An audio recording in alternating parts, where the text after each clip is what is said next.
Okay, you know how in the show, Firelord Ozai, there's basically this whole thing where he's kind of obscured in the dark. You know, whenever he's sitting at his fire, you know, when he's talking to the kids, to Azula and all those other people, you know, he just kind of sits in the background and you don't ever really see his face.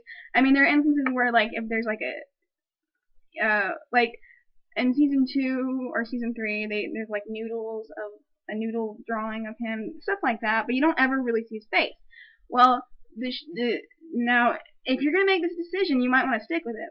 So basically, in the show and the movie, it goes his face is shown, and you can clearly see him, and you know exactly what he looks like. Okay, but as you now, personally, I don't like that decision. But if you're gonna stick with it, go with it. Okay, it's fine, whatever. But then, as you go along through the movie, you know what happens? Shyamalan Ding Dong decides to obscure his face, which doesn't make any sense whatsoever. You're going to obscure him after you've shown him? That doesn't make any sense. And at the end of the movie, he is obscured in this sort of dark thing, and does not work because it's not supposed to be you're going to show him and then you're going to obscure and then you're going to obscure him. It's supposed to be obscure and then show. Okay? He's supposed to be a frightening character. He's not. And as with most cases, like Austin Monby's character, he's pretty much, you know, that evil bad guy who's kind of kooky and and he's not really scary at all, you know, that whole thing. Which is fine, you know. I don't really remember Commander Shadow that well. I just remember he's an asshole. Okay, so there's that aspect. Let's just talk about the characters, okay? Aang, there was the childishness. His childishness came out in when he was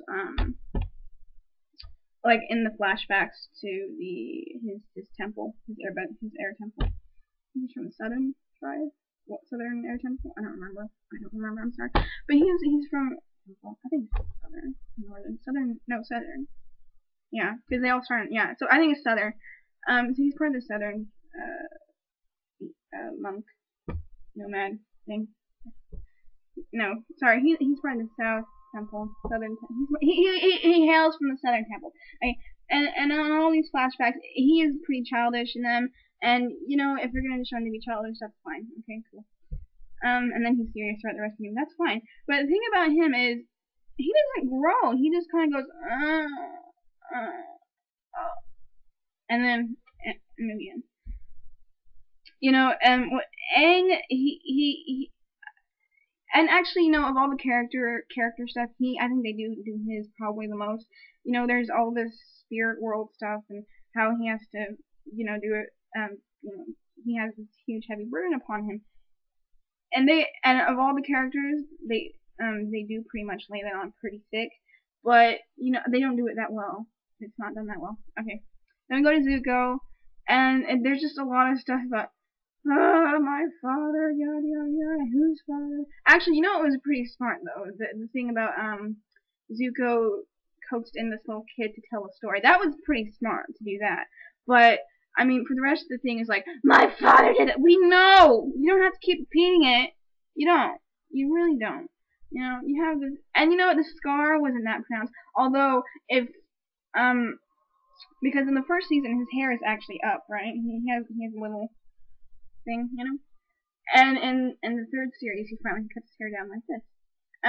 But you know, they're loyal to the fact that when his hair is like this during the movie. So his hair, his scar, and there are little like 2 streaks right here, which is how it is done in the show. That's loyal. But stuff like that. That's kind of stuff. Stuff like that is kind of poured out through the movie. But you know, if you're gonna do a direct, I mean, it's just so fucking it's dreadful. So his thing is pushed down our throats. And you know what? There's this okay, so there's Zuko.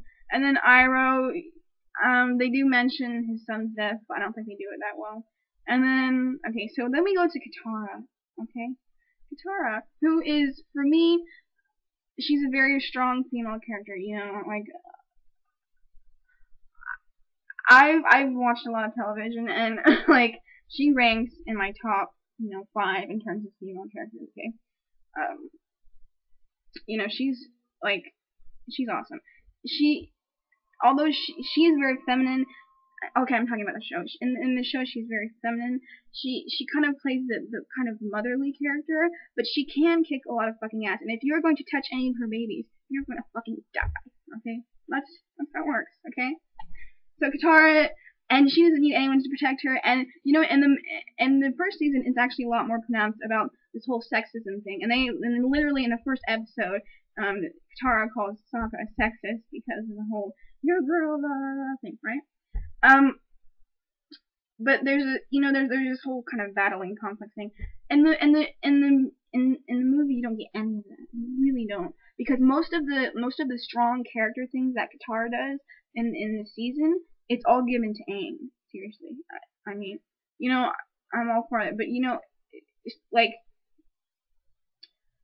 one of the reasons I think Avatar works is there's this whole debate about how like women shows and like how movies and stuff aren't really pandered to female audiences. Well, Avatar completely encompasses this whole thing about being cold, masculine, feminine, and it achieves all of this stuff. In the movie, you don't get any sense of that because Katara is basically this kind of Aang, are you okay? Aang, are you okay? Kind of thing. In the movie, she battles at the very end. She battles Zuko, and she loses to him.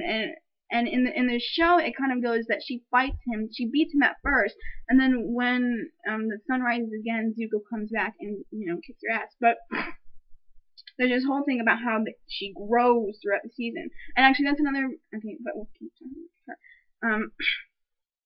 She all of her strong moments, like in the show she battles Master Paku to prove that as a female she can, she's a million times better than all the guys, and that's one of the main things of the show. Like the boys are always getting their asses kicked by the girls. That's a fact of the show. Okay, not to say that the boys suck, but this whole strong female character thing, it does not come across. She just kind of goes, oh, oh, oh, oh, oh, oh, like why would you give that battling Master Paku thing to Aang? Katara is a very important character. I don't know if you watched the show, but I mean, if you're gonna elaborate on anyone's strength as growing martial artist, you need to elaborate on her because she does really grow throughout the show. Okay, so that's that. I mean, I'm really pissed off about that. Like they completely deformed her character. It's just she's outwardly so pathetic. It just Aang, are you okay? I'll bring you back. Okay, so there's that. The martial arts. Now, whether or not they got the technical thing right, I don't fucking know. I don't, but for me in the show, the martial arts kind of show the progression of the characters, more of a character thing as opposed to like something that's cool. And it is cool in the show, it's meant to be cool. Now, I'm not against that being cool, but in the show, it like at Katara is at the beginning. She has this. She's feeling very stressed out about the fact that she cannot bend as well as Aang. He picks up things more quickly than she does. And there's this whole, there's character struggle and the bending, and it progresses little by little by little, but it happens. Now you could show that for me is why the bending is there, to show the progression of these characters in terms of maturity and all that stuff.